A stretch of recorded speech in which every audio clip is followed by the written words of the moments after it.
और वक्त है देश दुनिया की खबरों को फटाफट अंदाज में जानने का। तो सबसे पहले आज की बड़ी खबरें देखते हैं देश टॉप 10 में।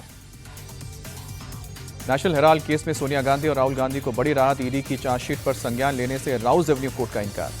राउज एवेन्यू कोर्ट ने कहा कि ईडी चाहे तो अपनी जांच जारी रख सकती है। निचली अदालत के फैसले के खिलाफ हाईकोर्ट जाने की ईडी की तैयारी। सोनिया राहुल को मिली राहत को कांग्रेस ने सत्य की जीत बताया। कहा कि मोदी सरकार की बदनीयत और गैरकानूनी तरीके से की गई कार्रवाई बेनकाब हुई। मनरेगा का नाम बदलने पर भारी बवाल। लोकसभा की कार्यवाही शुरू होते ही विपक्षी सांसदों का हंगामा। जी राम जी बिल के विरोध में नारेबाजी। हंगामे के बीच लोकसभा में पेश हुआ जी राम जी बिल। कृषि मंत्री शिवराज सिंह चौहान ने विधेयक पेश किया। नए बिल में 125 दिन के रोजगार की गारंटी। मनरेगा का नाम बदलने पर प्रियंका गांधी का सरकार पर हमला। कहा कि नाम बदलने की जरूरत क्यों पड़ी। नाम बदलने से और नाम बदलने की सनक समझ में नहीं आती।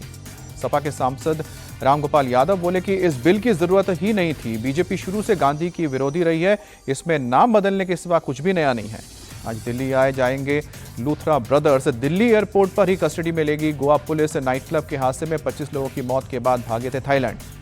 पहलगाम हमले में एनआईए की चार्जशीट दाखिल। हमले के पीछे पाकिस्तान का हाथ बताया। लश्कर का टॉप कमांडर साजिद भट्ट मुख्य साजिशकर्ता। जॉर्डन के दौरे पर प्रधानमंत्री मोदी क्राउन प्रिंस से मुलाकात की। दोनों नेताओं की कार में एक साथ बैठने की तस्वीर भी सामने आई। अब देखते हैं उत्तर प्रदेश की बड़ी खबर यूपी टॉप 10 में। मथुरा में घने कोहरे के चलते बड़ा हादसा। यमुना एक्सप्रेसवे पर 7 बसों और 3 कारों की भिड़ंत टक्कर के बाद बसें धू-धू कर जली। 13 लोगों की मौत। हादसे में 25 लोग घायल हुए हैं। कुछ की हालत गंभीर बनी हुई है। कई लोगों ने बस से कूदकर जान बचाई। मुख्यमंत्री योगी आदित्यनाथ ने घटनास्थल पर टीम भेजी। भीषण हादसे के बाद यमुना एक्सप्रेसवे पर कई किलोमीटर लंबा जाम भी लगा। आगरा नोएडा जाने वाली लेन पूरी तरह से बंद हुई। हजारों यात्री फंसे। भीषण कोहरे की वजह से फतेहपुर में भी दर्दनाक सड़क हादसा। अज्ञात वाहन ने बाइक सवार को रौंदा। एक की मौत और दूसरे की हालत गंभीर। उन्नाव में हाईवे पर फॉर्च्यूनर कार डिवाइडर से टकराई। अचानक टायर फटने से संतुलन बिगड़ा। हादसे में 4 लोगों की मौत। सीतापुर में भी घना कोहरा बना जानलेवा। कम विजिबिलिटी के कारण ट्रक और कार के बीच जोरदार भिड़ंत। कार सवार 5 लोग घायल, 3 की हालत गंभीर। मुरादाबाद रेलवे स्टेशन पर वेलफेयर इंस्पेक्टर से मारपीट।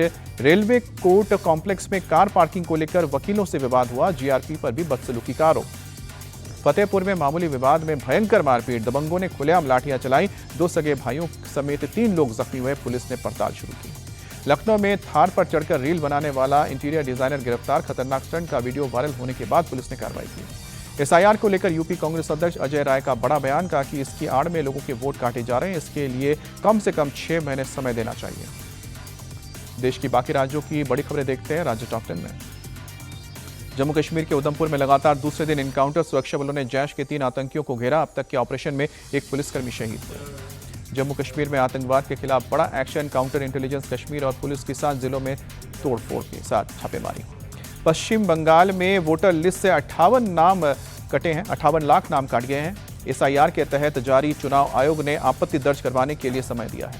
राजस्थान में एसआईआर के दौरान अब तक 42 लाख से ज्यादा लोगों के नाम वोटर लिस्ट से कटे हैं। सबसे ज्यादा जयपुर से 7 लाख मतदाताओं के नाम कटे। महाराष्ट्र निकाय चुनाव में साथ लड़ेगी शिवसेना, यूबीटी और एमएनएस। उद्धव और राज ठाकरे जल्द कर सकते गठबंधन का ऐलान। हिजाब के विवाद पर आरजेडी ने नीतीश कुमार को घेरा। मृत्युंजय तिवारी बोले मुख्यमंत्री की मानसिक स्थिति फिर उजागर हुई है। क्या यही महिला सम्मान है। दिल्ली के जाफराबाद में 2 सगे भाइयों नदीम और फाजिल की गोली मारकर हत्या। वारदात के बाद हमलावर मौके से फरार। परिवार का बुआ के बेटों पर आरोप। पंजाब के मोहाली में कबड्डी मैच के बीच मर्डर। सेल्फी के बहाने हमलावरों ने कबड्डी प्रमोटर राणा वलाचौरिया की गोली मारकर हत्या की। पबिया गैंग ने जिम्मेदारी ली। राजस्थान के कोटपुतली में ट्रांसपोर्ट व्यापारी का दिन दहाड़े अपहरण। ऑफिस में तोड़फोड़ के बाद बदमाशों ने व्यापारी को जबरन गाड़ी में बिठाकर फरार हुए। दिल्ली एनसीआर में खतरनाक स्तर पर पहुंचा प्रदूषण। के इलाकों में एयर क्वालिटी इंडेक्स 400 के पार। धुंध की मोटी चादर छाई।